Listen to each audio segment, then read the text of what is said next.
অনেক জায়গাতেই দেখা যায় যে ছাদ হওয়ার সাথে সাথেই আমরা ঘোলা দিতে বললেও কিন্তু অনেক রাত হয়ে গেলে ঢালাই হতে হতে মিস্ত্রিরা ক্লান্ত থাকলে সেই ঘোলাটা সেই দিন দিয়ে উঠতে পারে না।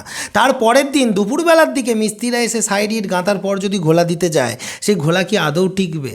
তার কারণ আলটিমেটলি আমরা ঘোলা দিই কিসের জন্য? যে ছাদের উপরের লেয়ারটা যেন মসৃণ থাকে, পরে জল বৃষ্টি এলে যেন সেই জল গড়িয়ে সুন্দরভাবে চলে যায় এবং ছাদের উপরে ছোট ছোট যদি কোনো বালিকণা ধূলিকণা থাকে সেইটা না থেকে উপরটা একটা মসৃণ সারফেস হয়ে যায়।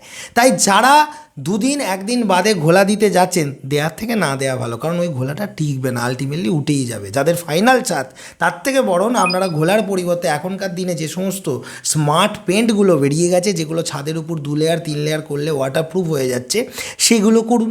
তার ফলে কি হবে? ঘোলা দেওয়ার প্রয়োজনীয়তাও থাকলো না। আর ঘোলা যদি দিতেই হয় তাহলে যেদিন ছাদ ঢালাই হচ্ছে সেই দিনই দেওয়ার চেষ্টা করুন, একদিন বাদে দিলে কোনো কার্যকারিতা থাকে না।